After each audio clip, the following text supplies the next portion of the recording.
میں اچانک ہی چونک اٹھا۔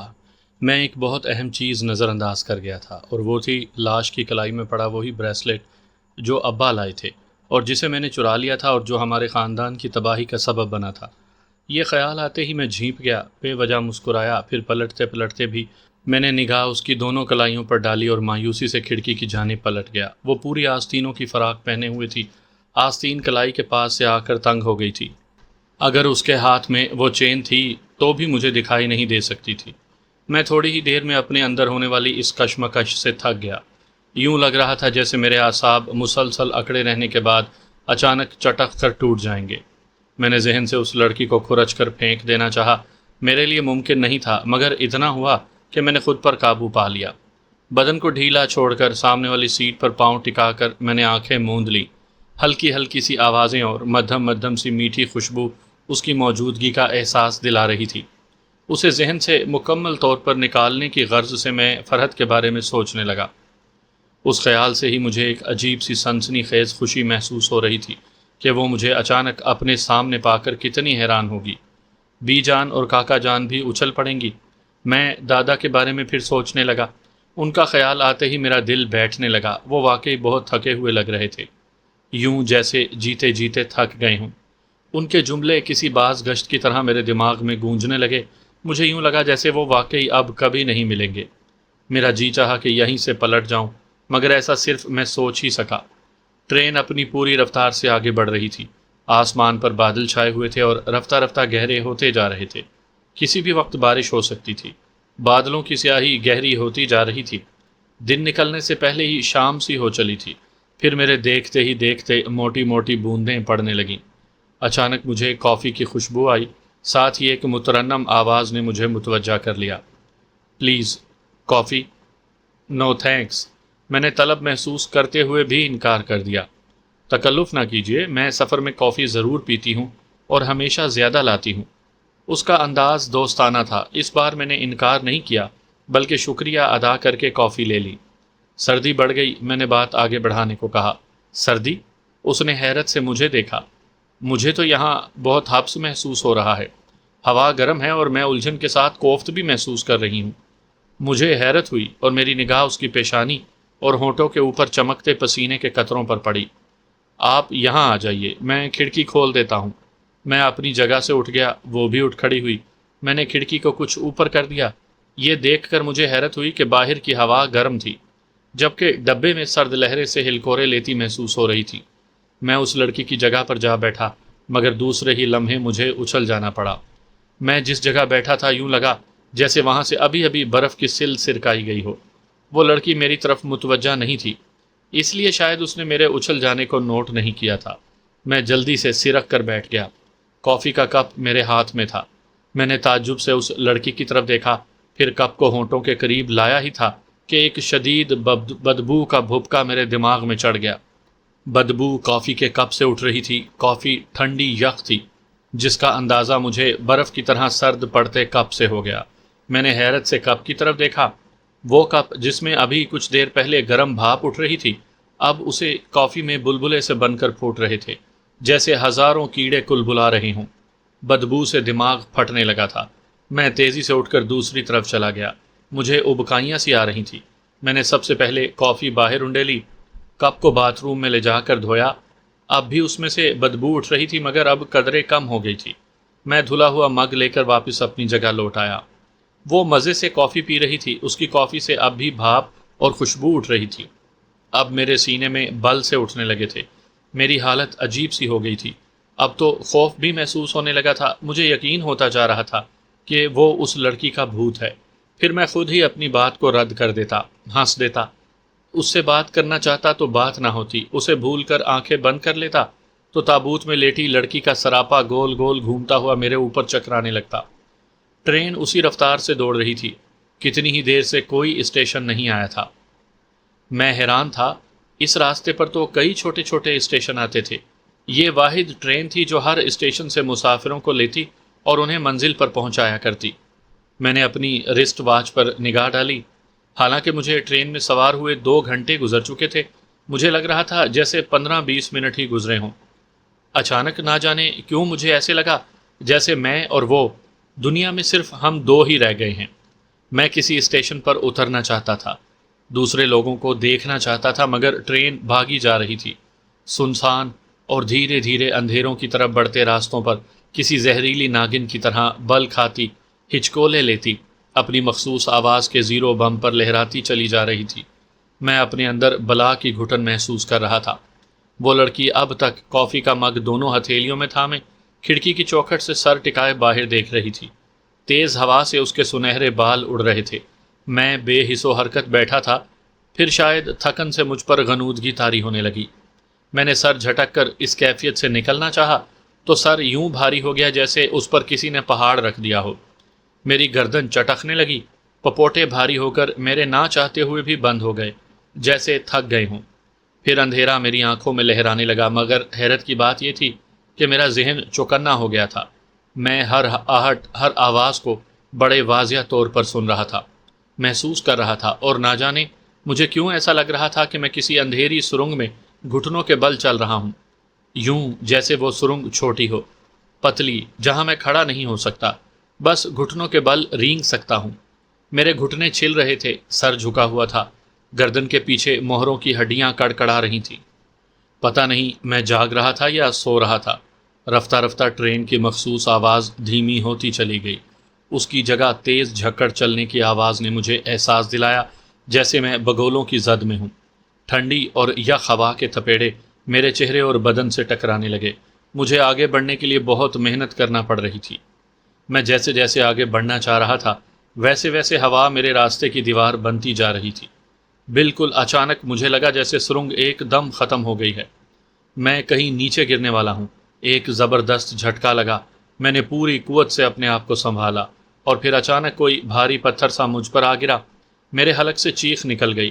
میں جھٹکے سے اٹھ بیٹھا تھا، میں اپنی سیٹ پر ہی تھا، میری ٹانگوں پر میرا اٹیچی کیس گرا ہوا تھا۔ میں یقیناً سو گیا تھا۔ کھڑکی کا شیشہ کھولا ہوا تھا جس میں سے سرد ہوا کے جھونکے اندر داخل ہو رہے تھے۔ میں نے چاروں اطراف نگاہ ڈالی، پھر مجھے اچانک خیال آیا کہ وہ عورت نہیں ہے۔ وہ واقعی کہیں نہیں تھی، نہ اس کا اٹیچی کیس تھا، نہ وہ فلاسک جس میں اس نے مجھے کافی دی تھی۔ کب تھے؟ گویا وہاں کوئی آیا ہی نہ ہو۔ میں بڑی دیر تک اپنی کیفیت اور گزرے ہوئے واقعات کے بارے میں سوچتا رہا۔ میں کسی بھی حال میں اس تمام واقعے کو خواب ماننے کو تیار نہیں تھا، نہ اب تیار ہوں۔ وہ آئی تھی، مجھے اس نے کافی دی تھی، مجھ پر غنودگی طاری ہوئی تھی، وہ سب کچھ میرے ساتھ ہوا تھا جو میں نے محسوس کیا تھا، مگر وہ سب کیا تھا؟ کیا میری غنودگی کے دوران میں ٹرین کہیں رکی تھی؟ کیا وہ عورت کہیں اتر گئی تھی؟ وہ کون تھی؟ اس کا البتہ واضح جواب میرے پاس موجود تھا۔ وہ یہ کہ وہ وہی تھی جسے میں نے بچپن کے خواب میں تابوت کے اندر لیٹے دیکھا تھا۔ اس کا تو مجھے 100% یقین تھا اور ہے۔ میں سوائے سوچنے، تعویلیں گھڑنے، اندازے لگانے کے کچھ بھی نہ کر سکا۔ یہ ٹرین ایسی بھی نہیں تھی کہ اس میں زیادہ رش ہوتا، کوئی اگر میری بوگی میں ہوتا تو اس سے اس واقعے کی تصدیق کروا سکتا تھا، مگر میں جس بوگی میں تھا وہ بالکل خالی تھی۔ پتہ نہیں یہ بھی ایک اتفاق تھا یا کسی پر اسراریت کا حصہ۔ میں تھک گیا، بہت تھک گیا۔ میری گردن میں پشت کی طرف درد تھا، دونوں کندھوں کے بیچوں بیچ درد کی ٹیسیں اٹھ رہی تھیں۔ میں سیٹ پر بالکل سیدھا لیٹ گیا۔ اٹیچی کیس میں نے اٹھا کر واپس اوپر رکھ دیا، جو غالباً ٹرین کے جھٹکے سے میری ٹانگوں پر گرا تھا۔ میں نے سونے کی کوشش کی، گھڑی میں وقت دیکھا، ابھی میرٹھ پہنچنے میں بہت دیر تھی۔ ٹرین کی رفتار وہ نہیں تھی جو میں نے اب سے پہلے محسوس کی تھی، وہ رینگتی ہوئی محسوس ہو رہی تھی۔ میں نے کھڑکی کا شیشہ بند کرنے سے پہلے باہر جھانکا۔ صبح کا سرمئی پن دور تک پھیلا ہوا تھا، آسمانوں کے کنارے شفق رنگ ہو چکے تھے، پرندے رزق کی تلاش میں محو سفر تھے، دور کھیتوں میں کسان ہل چلا رہے تھے، کہیں کہیں کچی پکی پگڈنڈی پر کبھی کوئی بیل گاڑی، کبھی سائیکل اور کبھی گھوڑا گاڑی نظر آ جاتی تھی۔ کہیں سڑک کراس کرتی ٹرین کے دونوں جانب ایک آدھ گاڑی، سائیکل سوار یا تانگا ٹرین کے گزرنے کے انتظار میں کھڑے لمحہ بھر کو نظر آتے اور تیزی سے گزرتے ہوئے سین میں غائب ہو جاتے۔ ہوا میں خنکی اب بھی تھی۔ میں نے شیشہ بند کر کے اس کا شٹر بھی گرا دیا، عین سر پر جلنے والا بلب بجھایا اور سیٹ پر دوبارہ لیٹ گیا۔ ٹرین کے ہچکولے مجھے دھیرے دھیرے نیند کی وادی میں لے گئے۔ پھر میری آنکھ بہت سی آوازوں سے کھلی۔ میں نے محسوس کیا کہ میرے ڈبے میں کچھ لوگ چڑھے ہیں۔ ٹرین کسی اسٹیشن پر رکی ہوئی تھی۔ میں نے پھر کھڑکی کھولی، یہ دیکھ کر مجھے خوشی ہوئی کہ اس کا اگلا اسٹیشن میرٹھ کا تھا۔ اس دوران میں بہت سے لوگ اندر آ گئے، آتے ہی ان لوگوں نے سیٹیں سنبھال لیں۔ شور سا مچ گیا، مجھے زندگی محسوس ہوئی۔ میں اس شور اور ہڑبونگ سے ذرا بھی نہ الجھا۔ بڑے سناٹے میں گزرا وقت بوجھل لمحوں کی طرح مجھے ڈپریس کر گیا تھا، شاید اس لیے میں خود کو خوش محسوس کر رہا تھا۔ میں نے اپنا اٹیچی کیس اٹھا کر نیچے اپنی سیٹ کے پاس رکھ لیا۔ جو فیملی میرے بالکل سامنے والی سیٹ پر قبضہ جما رہی تھی، ان کے ساتھ 2 بچے تھے۔ بچے سیدھے کھڑکی کی طرف آئے تھے اور اب دونوں آپس میں لڑ رہے تھے۔ دونوں کو کھڑکی سے لگ کر بیٹھنا تھا۔ لمحوں ہی میں ان دونوں کے درمیان ہاتھا پائی شروع ہو گئی۔ اوے حرام زادو، منحوسو، تم دونوں کو یہاں بھی چین نہیں آتا؟ ایک بوڑھی خاتون نے دونوں ہی کو رپٹ کے رکھ دیا۔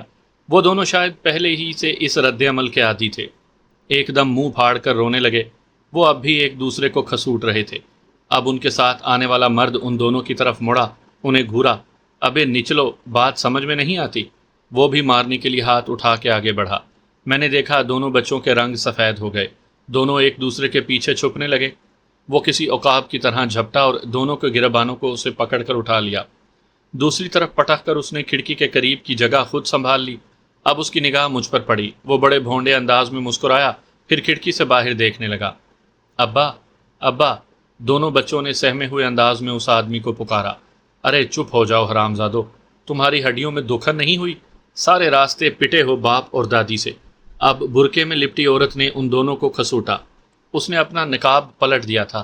میری آنکھوں میں بجلی سی کوند گئی۔ اس کی خوبصورت آنکھوں میں غصے کے ساتھ کرب بھی بھرا ہوا تھا۔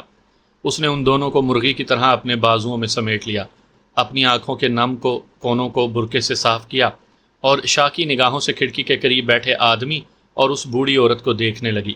مجھے اماں یاد آ گئیں، وہ راتیں یاد آ گئیں جب وہ ابا کے گھر میں گھستے ہی بوکھلا جاتی تھی، بار بار ہمیں چپ کرواتی تھی، ذرا سی آہٹ پر بھی شش پکار اٹھتی تھی۔ اس وقت ان کی آنکھوں میں خوف ہوا کرتا تھا، مگر جب رات کے کسی پہر وہ ابا کے کمرے سے باہر آتی تھی اور میں چپکے سے بھیچی بھیچی آنکھوں سے انہیں غور سے دیکھتا تھا، تب ان کی آنکھوں کے کونے میں بھی پانی بھرا ہوتا تھا۔ غصہ اور کرب دونوں ہی مل کر عجیب سی کیفیت بنا دیتے ہیں، اور وہ جانے کیوں بے اختیار مجھے اپنے بازوؤں میں سمیٹ لیتی تھی۔ وہ پورا خاندان ایک دوسرے سے بیزار لگ رہا تھا۔ مجھے اس وقت شدت سے اپنے گھر کے افراد یاد آئے۔ یہ احساس بھی ہوا کہ ہم سب بھی ایک دوسرے سے اتنے ہی بیزار ہیں، الگ تھلگ، کوئی کسی کے لیے نہ فکر مند ہے نہ پریشان، حال احوال تک پوچھنے سے مستشنا سمجھنے لگے ہیں خود کو۔ رضا بھائی، شجاع بھائی، طیب، زین اور زینت اور میں بھی تو گھر سے باہر کتنا اہم اور گھر کے اندر کس قدر غیر اہم بن کر رہ گیا تھا۔ وہ رفاقتیں، وہ محبتیں، وہ میل ملاپ، وہ چہل پہل، سب کچھ ختم ہو کر رہ گیا تھا۔ ہم سب یوں ایک گھر میں رہ رہے تھے جیسے کسی سرائے میں رہ رہے ہوں، اور صرف وہی لوگ جن کے پاس رات کو سونے کا ٹھکانہ نہ تھا۔ شاید ہم میں سے کسی کے پاس ٹھکانہ ہوتا تو ہم بھی وہ چوکھٹ چھوڑ کر کہیں اور جا چکے ہوتے۔ حالانکہ ابا کی موت سے پہلے کسی کا گھر سے الگ ہونا یا کسی فرد سے کسی دوسرے فرد کا بے رخی برتنا ممکن ہی نہیں تھا۔ دلوں میں ایک دوسرے کے لیے کشش تھی، محبت تھی، وہ سب ختم ہو چکی تھی۔ میں نے سوچتے سوچتے سر سیٹ کی پشت سے ٹیک دیا۔ جو ہی میرا سر لکڑی کے اس پٹے پر لگا، میں چند لمحے ساکت رہ گیا، پھر اچھل پڑا۔ مجھے یوں لگا جیسے اس لکڑی میں کوئی سرگوشی کر رہا ہو۔ پھر آواز واضح ہو گئی تھی، ضیاء، ضیاء، ضیاء، کوئی مجھے پکار رہا تھا۔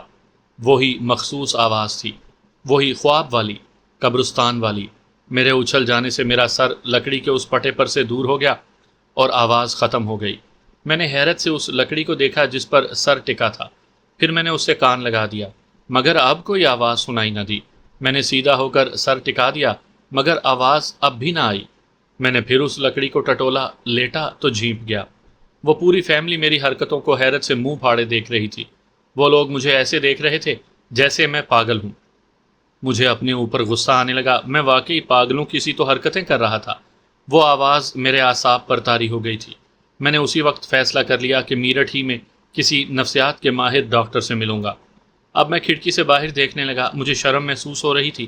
وہ دونوں بچے بھی ماں کی بغل سے مجھے جھانک رہے تھے، ان کے منہ کھلے ہوئے تھے، آنکھوں میں حیرت تھی۔ عین اسی وقت میرٹھ کا اسٹیشن آ گیا۔ میں نے تیزی سے کھڑا ہو کر اپنا اٹیچی کیس اٹھایا اور دروازے پر جا کر کھڑا ہو گیا۔ میں نے ان دونوں بچوں کو اپنی کھڑکی کی طرف لپکتے دیکھ لیا تھا۔ سامعین کرام، آپ سن رہی ہیں ایک دلچسپ اور خوفناک اردو کہانی جس کا نام ہے کال بیل۔ یہ اس سلسلے کی قسط نمبر 10 ہے۔ مجھے امید ہے آپ کو میری یہ کاوش پسند آ رہی ہوگی۔ آپ نے اگر ابھی تک میرا چینل کہانی گھر سبسکرائب نہیں کیا تو ابھی میرے چینل کو سبسکرائب کر کے بیل نوٹیفیکیشن آن کر لیجئے تاکہ آنے والی ہر نئی کہانی کی اطلاع بر وقت آپ تک پہنچ سکے۔ اسٹیشن پر رش تھا، تانگے والے میرے پیچھے لپکے۔ میں نے ایک تانگے والے سے بات کی اور تانگے میں بیٹھ گیا۔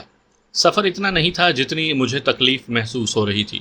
ہم 20 منٹ کے بعد ہی بی جان کے دروازے پر پہنچ گئے۔ میں نے گھڑی دیکھی، شام کے 4 بجنے والے تھے۔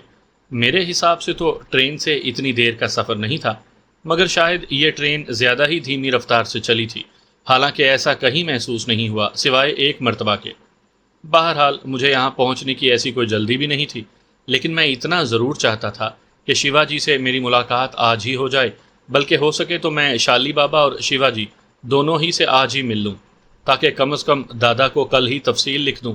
مجھے لگ رہا تھا کہ جیسے دادا کو بہت جلدی ہے۔ انہوں نے تاکید کی تھی کہ فوراً پہلی فرصت میں انہیں ضرور لکھ دوں کہ ملاقات ہوئی یا نہیں، اور اگر ہوئی تو کیا ہوا۔ ہاں بابو صاحب، کیا ہم غلط جگہ آ گئے ہیں؟ تانگے والے نے مجھے چونکا دیا۔ او نہیں، ہم ٹھیک جگہ آئے ہیں، میں نے بی جان کے مکان کی طرف دیکھتے ہوئے کہا، جو اتنے برسوں میں ذرا بھی نہ بدلا تھا۔ باہر سے ویسا ہی کھنڈر لگ رہا تھا جیسے اب سے برسوں پہلے لگا کرتا تھا۔ میں نے تانگے والے کو کرایہ دیا۔ دروازے کی طرف بڑھتے ہوئے میں سوچ رہا تھا کہ یہ سب مجھے اچانک یہاں پا کر کس قدر حیران ہوں گے۔ میرے ہونٹوں پر مسکراہٹ پھیل گئی۔ میں نے کنڈا بجایا، جواباً کچھ دیر تک اندر خاموشی چھائی رہی۔ میں نے پھر کنڈا بجانے کے لیے ہاتھ بڑھایا ہی تھا کہ دروازہ دھیرے سے کھل گیا۔ سامنے فرحت کھڑی بھونچکی ہوئی مجھے دیکھ رہی تھی۔ اس کا دوپٹہ اس کے کندھے سے ڈھلکا ہوا تھا، بال بکھرے ہوئے تھے۔ سیاہ چمکدار بالوں کی ایک لٹ اس کے چہرے پر پڑ رہی تھی۔ مل گجے سے کپڑے، ہاتھ آٹے میں سنے ہوئے، تمتماتا ہوا چہرہ، میں اسے دیکھتا ہی رہ گیا۔ آپ؟ شاید اسے یقین نہیں آیا تھا، شاید وہ اسے خواب سمجھ رہی تھی۔ اس نے پلکیں جھپکائیں۔ میں پھر بھی غائب نہیں ہوا تو وہ چونک کر پلٹی۔ بی جان، بی جان۔ پھر وہ میری طرف پلٹی۔ آئیے نا، اور کون آیا ہے؟ خالہ جان، عصمت آپا۔ کوئی نہیں آیا، میں اکیلا کافی ہوں، میں نے شرارت سے کہا۔ میں اندر داخل ہو گیا۔ وہ پلٹ کر اپنا دوپٹہ درست کرنے لگی۔ دوپٹے پر آٹا لگ گیا۔ وہ بوکھلا گئی۔ میں اس کی اس بوکھلاہٹ سے محظوظ ہو رہا تھا۔ مجھے ایسے آنا بہت اچھا لگا۔ پہلی مرتبہ احساس ہوا کہ آدمی بکھرا بکھرا بے ترتیب بھی کبھی کبھی اچھا لگتا ہے۔ کیا ہوا فری؟ کون ہے بیٹا؟ بی جان کی آواز آئی، ساتھ ہی ان کے چپلوں کو گھسیٹنے کی آواز اور مخصوص انداز میں چلنے کی آواز آئی۔ وہ سامنے آ گئیں۔ مجھے دیکھ کر لمحہ بھر کو تو وہ بھی حیران رہ گئیں۔ میں نے پل بھر کو تو ان کی آنکھوں میں اچانک کروٹ لے کر جاگ اٹھنے والے خوف کو بھی محسوس کر لیا۔ السلام علیکم بی جان۔ میں ان کی طرف بڑھا۔ میں نے خاص طور پر مسکرا کر کہا، شاید ان کی آنکھوں میں جاگ اٹھنے والے خوف کی وجہ سے۔ خیریت ہے بیٹا؟ ان کی آواز میں انجانے خوف کی لرزش تھی۔ وعلیکم السلام۔ جی بی جان، الحمدللہ سب خیریت ہے، بس میں نے سوچا آج آپ کی شکایت دور کر دوں۔ آپ ہی کہتی تھی نا کہ میں آتا نہیں۔ میں نے اپنا بازو ان کے کندھوں پر رکھ کر کہا۔ ان کے بدن میں ہلکا سا لرزہ مجھے صاف محسوس ہو رہا تھا، اور جب انہوں نے ملتجی انداز سے مجھے یوں دیکھا جیسے کہنا چاہتی ہوں، جو بھی ہے بتا دو۔ بی جان، سب نے آپ کو سلام کہا ہے۔ اماں اور عصمت آپا بھی آنے کا کہہ رہی تھیں، مگر دادا کی طبیعت ٹھیک نہیں تھی۔ دادی میں اتنا دم نہیں کہ اکیلی ان کی دیکھ بھال کر سکیں۔ آپ کو تو پتہ ہے، رضا بھائی اور شجاع بھائی تو اپنے آپ میں مگن ہیں۔ چچی صاحب آ تو گئی ہیں، مگر میں نے جلدی جلدی سب کے بارے میں بات کر لی۔ انہوں نے ایک بار پھر مجھے غور سے دیکھا۔ ہم بڑے کمرے میں پہنچ گئے جہاں کاکا جان نماز پڑھ رہی تھی۔ میں نے بی جان کو مسحری پر بٹھا دیا۔ اب ان کے چہرے پر کچھ اطمینان تھا۔ اللہ سب پر کرم کرے، میں تو یوں تجھے دیکھ کر ہولا ہی گئی تھی۔ کیوں بھلا؟ میں ہولا دینے والی شکل رکھتا ہوں کیا؟ میں نے پلٹ کر فرحت کو دیکھنا چاہا، مگر وہ وہاں نہیں تھی۔ ارے میرے لال، اتنی پیاری شکل ہے تیری، پتہ ہے تیرے ددیال میں اتنا خوبصورت کوئی بھی نہیں ہے، وہ اترا کر بولی۔ دادا تو کہتے ہیں کہ میں ابا کی شکل کا ہوں، اور ابا تو میرے ددیال کے ہی ہوئے نا۔ میں نے مسکرا کر ان کے قریب بیٹھتے ہوئے کہا۔ ارے ہاں، بڑے آئے، کہاں سے ابا کی شکل کا ہے؟ بنا بنایا نانا ہے تو نے دیکھا نہیں کیا نانا کو؟ دیکھا تو تھا پر یاد نہیں۔ میں نے نانا کی صورت یاد کرنے کی کوشش کی مگر ناکام رہا۔ میں اس وقت بہت چھوٹا تھا، کچھ بھی یاد نہیں تھا۔ ابھی تصویر دکھاؤں گی تجھے۔ فرحت او فری، بی جان نے آواز دی اور فرحت اندر آئی۔ اب وہ سنبھلی ہوئی لگ رہی تھی، غالباً آٹا گوندھ چکی تھی۔ ہاتھ منہ دھو کر اس نے بکھرے ہوئے بالوں کو بھی سمیٹ لیا تھا۔ دوپٹہ سلیقے سے سر پر اوڑھا ہوا تھا۔ اس کے چہرے سے لگ رہا تھا کہ وہ خوشگوار حیرت سے دوچار ہے۔ اس میں تحسین خالہ کی شباہت بڑی واضح تھی، ویسا ہی نرم نرم سا شفیق چہرہ، وہی دھیمی سی مسکراہٹ۔ فری بیٹا، ضیاء کے لیے نہانے کا پانی گرم کر دو، اور ہاں، جلدی سے کھانا بھی نکال لو، بھوکا آیا ہوگا۔ آخری جملہ انہوں نے مجھ سے مخاطب ہو کر کہا تھا۔ کچھ کھایا تو نہیں ہے بی جان؟ حالانکہ اماں نے ٹفن میں کھانا دیا تھا، مگر اور اسی وقت مجھے یاد آیا کہ ٹفن تو میں ٹرین میں ہی بھول آیا، بلکہ وہ تو مجھے کہیں نظر ہی نہیں آیا۔ کیا ہوا؟ بی جان نے مجھے اچانک چپ ہوتے دیکھ کر پوچھا۔ کچھ نہیں بی جان، ٹفن میں ٹرین میں بھول آیا۔ ارے تو کیا ہوا؟ جاؤ فری بیٹا، تم کھانے کا انتظام کرو، اور چندہ تم جا کر نہا لو، انہوں نے آخری جملہ مجھ سے کہا تھا۔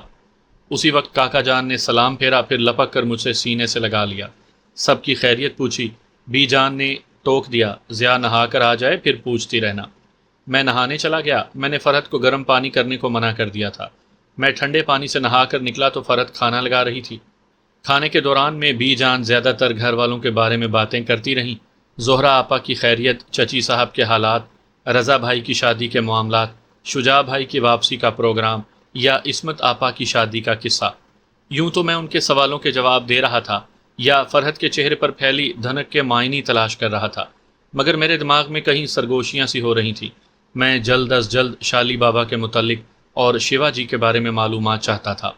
یوں بھی شام گہری ہوتی جا رہی تھی، میں رات سے پہلے ہی شالی بابا سے مل لینا چاہتا تھا۔ اسی طویل گفتگو کے دوران کھانا ختم ہو گیا۔ کاکا جان اور بی جان مغرب کی نماز کے لیے اٹھیں تو میں بھی قریبی مسجد میں چلا گیا۔ میرا ارادہ اپنی حویلی جانے کا بھی تھا۔ میں اپنے محلے والوں سے بھی ملنا چاہتا تھا۔ گھر کو ایک نگاہ دیکھ لینے کی خواہش نے میرٹھ پہنچتے ہی جنم لیا تھا۔ مسجد میں ہر شخص اجنبی تھا۔ ظاہر ہے یہ وہ علاقہ نہیں تھا جہاں میں نے اپنی ایک عمر گزاری تھی۔ گو یہ بھی میرٹھ ہی تھا، اور میرٹھ اتنا بڑا بھی نہیں تھا کہ ایک علاقے کے آدمی کو ضرور دوسرے علاقے کا آدمی نہ جان سکے۔ یوں بھی ہمارے گھر تو میرٹھ کے کئی علاقوں میں رہنے والے آیا جایا کرتے تھے، کچھ دادا سے عقیدت کی بنا پر، اور زیادہ تر چچا صاحب کے مشاعروں اور ادبی نشستوں کی وجہ سے۔ مگر میرا خیال ہے کہ مجھے کسی نے بھی کبھی اتنے غور سے نہیں دیکھا ہوگا کہ یوں برس گزر جانے پر بھی آسانی سے پہچان لے۔ میں نے اپنے طور پر کسی جان پہچان کے آدمی کو ڈھونڈنے کی کوشش ضرور کی تھی، مگر پھر ایک صف میں نماز پڑھ کر مسجد سے باہر آ گیا۔ ابھی میں سیڑھیوں کو عبور بھی نہیں کر پایا تھا کہ میری نگاہ ایک ہجوم پر پڑی۔ ہجوم مضطرب تھا، لوگ ایک دوسرے سے آگے بڑھ کر کچھ دیکھنے کی کوشش کر رہے تھے۔ بہت جلد مجھے احساس ہو گیا کہ اس ہجوم کے درمیان کوئی بیٹھا ہے، یا کچھ ہے جسے دیکھنے کے لیے سب بے چین ہیں۔ پہلے میں نے بھی جھانکنے کی کوشش کی، مگر ہجوم کے اضطراب سے گھبرا کر پیچھے ہو گیا۔ پتہ نہیں کیوں مجھے خیال نہ آیا کہ میں کسی سے استفسار کرتا۔ میں چپ چاپ کھڑا رہا۔ اتنی دیر میں ایک تانگا وہاں آ کر رکا۔ ہجوم نے جگہ بنا دی۔ تانگا اس ہجوم کے درمیان سے ہوتا ہوا آگے بڑھا۔ پھر میں نے ایک باریش بزرگ کو تانگے میں سوار ہوتے دیکھا۔ اب وہ مجھے صاف دکھائی دے رہے تھے۔ مجھے اندازہ ہوا کہ لوگوں کو اس بزرگ سے عقیدت اضطراب میں مبتلا کیے ہوئے تھے۔ میں مسجد ہی کی دیوار سے ٹک کر کھڑا ہو گیا۔ میرے کھڑے رہنے کی وجہ صرف اتنی تھی کہ میں ہجوم میں اپنے محلے کے کسی شخص کو تلاش کر رہا تھا۔ جس مسجد میں میں نے نماز ادا کی تھی، یہ میرٹھ کی سب سے بڑی مسجد تھی۔ یہاں نماز ادا کرنے کے لیے دور دور سے لوگ آیا کرتے تھے۔ میری نگاہ اب بھی ہجوم پر تھی۔ میں ہر چہرے پر شناسائی تلاش کر رہا تھا۔ میرے دیکھتے ہی دیکھتے ان بزرگ کا تانگا آگے بڑھ گیا۔ تانگے میں ایک لوہے کا باکس رکھا۔ دیکھ کر مجھے اندازہ ہوا کہ بزرگ شاید شہر سے باہر جا رہے تھے۔ میں نے تانگے کے گزرنے کا انتظار کیا۔ مجھے خود بھی اسی سمت میں جانا تھا۔ یہ ایک چوڑی سڑک تھی جسے عبور کرنے کے بعد ہی بی جان والی گلی پڑتی تھی۔ اچانک میری نگاہ مبشر پر پڑی۔ میں اسے پہچان گیا۔ وہ ذرا بھی نہیں بدلا تھا۔ ہاں، قد ضرور لمبا ہو گیا تھا، مگر اس کا ناک نقشہ، رنگ، دبلا پتلا جسم، بھورے بال اور بھوری آنکھیں اب بھی وہی تھیں۔ وہ ہمارے گھر کے پیچھے والے گھر میں رہتا تھا۔ ان لوگوں کا ہمارے گھر آنا جانا تھا، اور میں محلے کے تمام دوسرے لڑکوں کی نسبت مبشر کو زیادہ پسند کرتا تھا۔ شاید اس کی وجہ یہ تھی کہ وہ بھی ہمیشہ سے مجھ سے مروب رہا تھا۔ میں پہلے ہی بتا چکا ہوں کہ مجھے ہمیشہ وہی لوگ اچھے لگتے تھے جو مجھ سے مروب رہیں۔ مبشر کو دیکھتے ہی میں آگے بڑھا۔ میں جاننا چاہتا تھا کہ مبشر مجھے پہچانتا ہے یا نہیں۔ میں نے اس کے قریب پہنچ کر اس کے کاندھے پر ہاتھ رکھ دیا۔ اس نے پلٹ کر میری طرف دیکھا۔ لمحہ بھر کو اس کی آنکھوں میں اجنبیت بھی لہرائی، مگر دوسرے ہی لمحے وہ منہ پھاڑ کر مجھ سے لپٹ گیا۔ ضیاء، یہ تم ہو؟ اس نے مجھے خود سے الگ کیا، سر سے پاؤں تک میرا جائزہ لیا، پھر مجھے لپٹا لیا۔ مجھے اس سے اس گرم جوشی کی امید نہیں تھی، اس کی یہ محبت اور والہانہ پن مجھے اچھا لگا۔ تم مجھے پہچان گئے؟ میں نے مسکرا کر پوچھا۔ لو، تمہیں کیسے نہ پہچانتا، اور میں نے تو دور سے دیکھ کر ہی تمہیں پہچان لیا تھا۔ کیسے ہو تم؟ ابا اماں وغیرہ کیسے ہیں؟ سب ٹھیک ہیں۔ ایک منٹ ٹھہرو، پھر گھر چلتے ہیں۔ اماں تو سب کو بہت یاد کرتی ہیں۔ ایک منٹ، ہاں۔ وہ اتنا کہہ کر تانگے کی طرف دیکھ کر ہاتھ ہلانے لگا، حالانکہ وہ تانگا اب ہم سے بہت دور جا چکا تھا۔ پھر اچانک وہ میری طرف پلٹا، آؤ چائے پیتے ہیں۔ اتنا کہہ کر وہ مجھے لیے ہوئے قریب کے ایک ہوٹل میں پہنچ گیا۔ یہ چھوٹا سا ایک ریستوران تھا، شاید نیا بنا تھا، ورنہ مجھے یاد آتا۔ اس طرف دور تک ایک میدان تھا جہاں اکثر ہم کھیلنے اور گرگٹ پکڑنے آیا کرتے تھے۔ میدان میں تیزی سے بھاگتے اور کبھی کبھی گردن اٹھا کر دیکھتے ہوئے مٹیالے رنگ کے گرگٹ ہمیشہ مجھے سنسنی خیز کیفیت سے دو چار کر دیا کرتے۔ انہیں پکڑنے میں جس قدر چالاکی اور محنت کا مظاہرہ کیا کرتا تھا، وہ میرے دوستوں کے لیے حیرت انگیز تھی۔ اب بتاؤ، مبشر مجھ سے مخاطب ہوا، تم کب آئے؟ میں آج ہی شام کو پہنچا ہوں۔ شام کو؟ مگر ہمیں تو نہیں لگا کہ کوئی اس گھر میں آیا ہے۔ میں تو گھر پر ہی تھا۔ میں اپنے گھر ابھی نہیں گیا، بی جان کے گھر پر ہوں۔ او ہاں، وہ یوں میری آنکھوں میں جھانک کر بولا جیسے اسے کچھ یاد آ گیا۔ اس گھر کی ویرانی نے پورا محلہ ہی ویران کر دیا ہے ضیاء۔ ہاں یار، میں بھی افسردہ ہو گیا۔ کیسی رونق تھی اس گھر میں، وہ آہ بھر کر بولا۔ اچانک مجھے خیال آیا کہ وہ ضرور شالی بابا کے بارے میں جانتا ہوگا۔ سنو، میں بول اٹھا۔ اس نے میری طرف دیکھا۔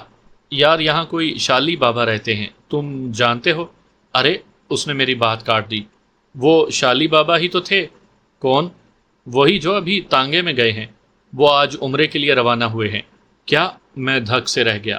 وہ چلے گئے؟ ہاں، اب تک تو وہ اسٹیشن پہنچ گئے ہوں گے۔ یہاں سے پہلے دہلی جائیں گے، پھر وہاں سے۔ آؤ میرے ساتھ۔ میں نے اس کی بات پوری ہوئے بغیر ہی کھڑے ہو کر اسے گھسیٹا۔ ارے کہاں، سنو تو، وہ بوکھلا گیا۔ عین اسی وقت ہوٹل کا بیرا چائے کی ٹرے تھامے ہمارے پاس پہنچ گیا۔ میں نے جیب میں ہاتھ ڈالا، 1 روپیہ اس ٹرے میں ڈالا اور مبشر کی بات کا جواب دیے بغیر اسے گھسیٹتا ہوا باہر کی طرف لپکا۔ کیا ہو گیا بابا، بتاؤ تو، وہ حیران تھا۔ مجھے شالی بابا تک پہنچنا ہے، میں نے باہر کھڑے تانگے کی طرف بڑھتے ہوئے کہا۔ جلدی کرو، میں راستے میں وجہ بتاتا ہوں۔ وہ تانگے میں بیٹھ گیا مگر اصرار کرتا رہا کہ اسٹیشن یہاں سے دور نہیں ہے اور ٹرین کی روانگی کا وقت بھی گزرے 20 منٹ ہو گئے ہیں، اس لیے وہاں جانا بیکار ہے۔ میرا خیال تھا کہ ابھی ٹرین روانہ نہیں ہوئی ہوگی، اگر مجھے 2 منٹ بھی مل گئے تو غنیمت ہوگا۔ میں تانگے والے کے پیچھے پڑا رہا کہ وہ تیز دوڑائے۔ اس بیچارے نے گھوڑے کو چابک مار مار کر ہمیں اسٹیشن پر پہنچا دیا تو میں تانگے سے اچھل کر بھاگا۔ ٹرین ابھی پلیٹ فارم پر ہی کھڑی تھی، مگر بس چلنے ہی والی تھی کیونکہ گارڈ ہری جھنڈی ہلا رہا تھا۔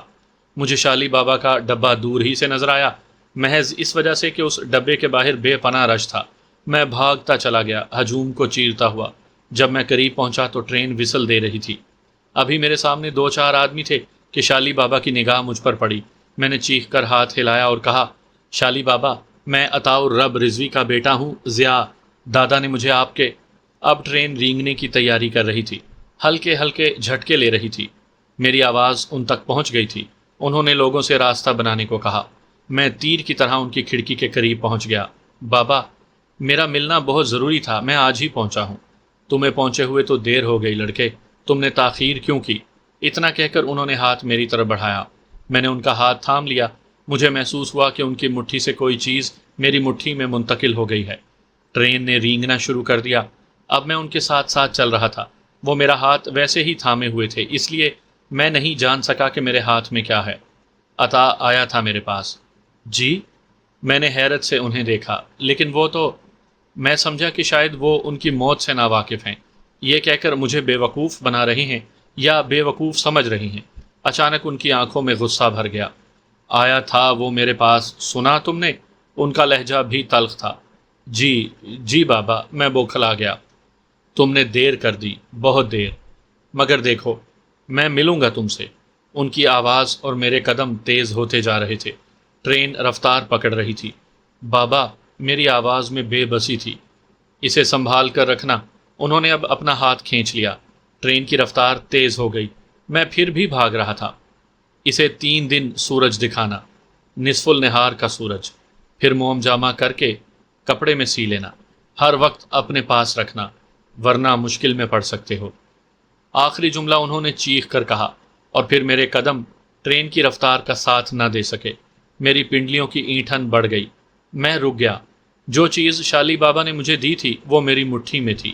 میں نے مٹھی کھولی تو حیران رہ گیا۔